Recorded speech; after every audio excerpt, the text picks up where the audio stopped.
Bonjour et bienvenue à la troisième partie d'une série de vidéos où j'enseigne l'unité des opérations sur les fractions.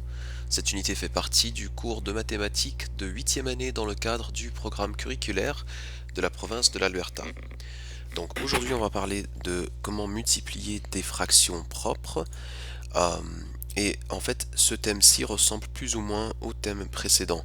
Alors un rappel que dans les deux thèmes précédents, en fait, on avait parlé de la multiplication de fractions par des nombres naturels. Alors, un rappel, par exemple, qu'on avait vu comment faire 3 fois, comme exemple, hein, c'est pas nécessairement 3, mais comme exemple, on avait vu comment faire 3 fois 2 sur 5, par exemple. Okay. Et pour effectuer cette multiplication, on se souvient qu'il fallait poser ce 3 sur 1 afin de le convertir à une forme fractionnaire et ensuite tout simplement multiplier les numérateurs ensemble et les dénominateurs ensemble. Okay. Alors en fait c'est toujours la même règle pour la multiplication de fractions propres. Tout simplement dans ce thème là on va voir deux fractions où l'une des fractions ne sera plus un nombre entier ou nombre naturel plutôt posé sur 1. D'accord, tout simplement. Alors par exemple, au lieu d'avoir 3 sur 1, on vous donnerait par exemple, je sais pas, 4 sur 7 par exemple. C'est tout. Mais sinon, la règle, elle est toujours la même. Lorsqu'on multiplie deux fractions propres, on multiplie les numérateurs ensemble et on multiplie les dénominateurs ensemble et ensuite on cherche à simplifier. Ou souvenez-vous qu'on peut, dans certains cas, simplifier avant d'effectuer la multiplication et que cela nous sauvera beaucoup de travail à la fin de la multiplication lorsqu'on essaye de simplifier. Alors après cette leçon, on va pouvoir multiplier deux fractions propres et résoudre des problèmes portant sur la multiplication de deux fractions propres. Alors pour ce premier exemple, on te demande de déterminer la valeur de 1/2 fois 3 sur 5. Alors on se souvient, toujours la même règle, on multiplie les numérateurs ensemble, 1 fois 3 qui me fait 3, et on multiplie les dénominateurs ensemble, ce qui nous fait 2 fois 5, donc 10. Je ne peux pas simplifier, donc voilà la réponse. Au deuxième exemple, alors 2 tiers fois 1/2, alors 2 fois 1 sur 3 fois 2. Maintenant, je pourrais multiplier et ensuite simplifier. Si je décide de multiplier et ensuite simplifier, ça veut dire que j'obtiens 2 sur 6. Okay, alors 2 fois 1 qui me donne 2, 3 fois 2 qui me fait 6. Et ensuite je simplifie en divisant le numérateur et le dénominateur par 2. Donc j'obtiens 1 tiers. Mais au lieu de gaspiller son temps, on aurait pu constater qu'on avait en fait un 2 dans le numérateur, un 2 dans le dénominateur et que les deux s'annulent. Aussitôt qu'on a le même nombre qui paraît dans le numérateur que dans le dénominateur, en fait ça te fait 1, car 2 sur 2 est égal à 1. Et donc la raison pour laquelle on arrive, on a le droit par exemple de les annuler ainsi. Et donc tout ce qui reste dans le numérateur c'est 1, et tout ce qui reste dans le dénominateur c'est 3, donc 1 sur 3. Okay. On passe au prochain exemple. Alors ici 8 sur 15 fois 5 sur 6, et là on commence à voir des multiplications où il serait à notre avantage de simplifier avant de multiplier. Alors je regarde le 15 par exemple et je regarde ce 5 et je me dis 15 c'est un multiple de 5. Ce 15 là, je peux l'exprimer comme étant 5 fois 3. Okay. Et la raison pour laquelle j'ai fait cela, c'est que ça me permettra d'annuler le 5 dans le numérateur avec le 5 dans le dénominateur. Okay, alors ça simplifie ma vie. Je regarde le 6 et le 8. Je sais que le 6, je peux le diviser, ou plutôt je peux le séparer en ses facteurs de 2 et 3. Et la raison pour laquelle j'ai fait cela, c'est pour pouvoir séparer le 8 en 2 fois 4. Et comme ça, je peux annuler un 2 dans le numérateur avec un 2 dans le dénominateur. Donc voilà, je procède à ces annulations. Alors j'annule le 2 dans le numérateur avec le 2 dans le dénominateur, car 2 sur 2 ça me fait 1. J'annule le 5 dans le numérateur avec le 5 dans le dénominateur, car 5 sur 5 ça me fait 1 aussi. Et donc tout ce qui reste dans le numérateur c'est un 4.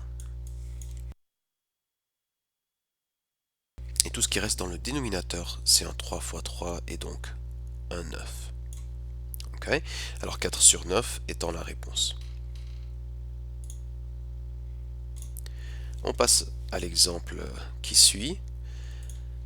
Et là, encore une raison pour laquelle il est très à votre avantage, ou plutôt, on va dire, il est très avantageux de simplifier avant de multiplier.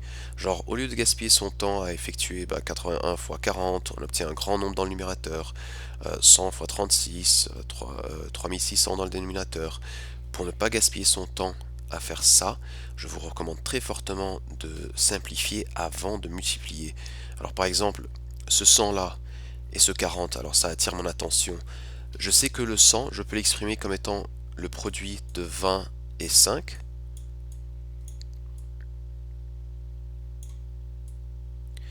Et donc, moi je sais d'ailleurs que ce 40 là, je peux l'exprimer comme étant le produit de 20 et 2. Ok. Le 81, moi je sais que ça c'est 9 fois 9. Et la raison pour laquelle je l'ai exprimé comme ça, c'est parce que je sais que 36 est un multiple de 9. 36 est égal à 9 fois 4.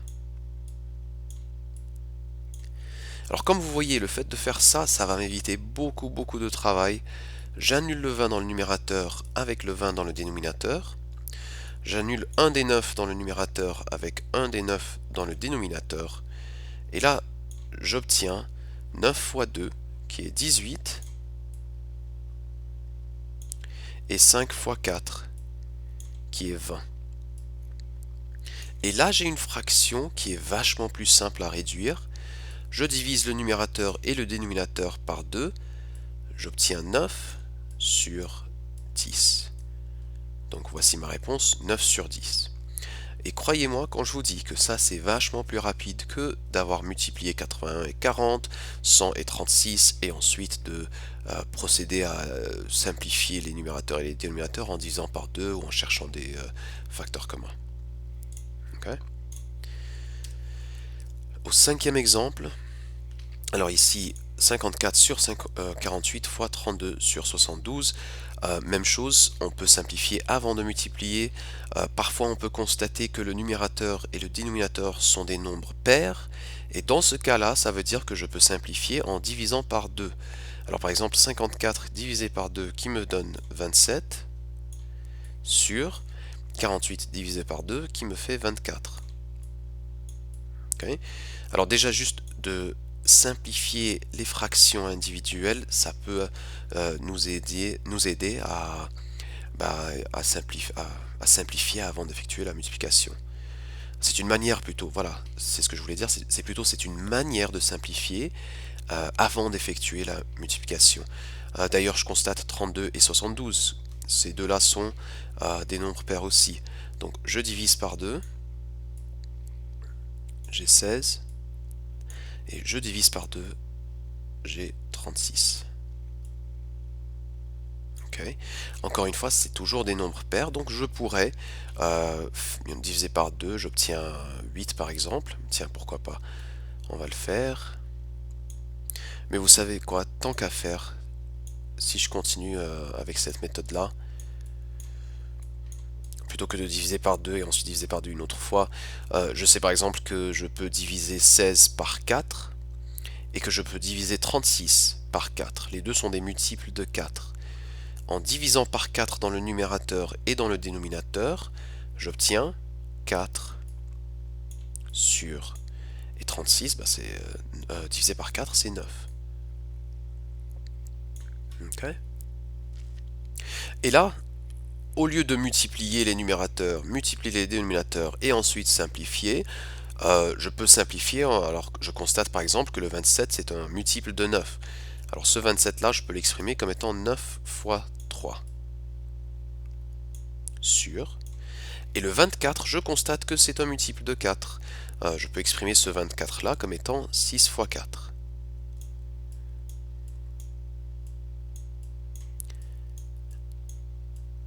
Voilà.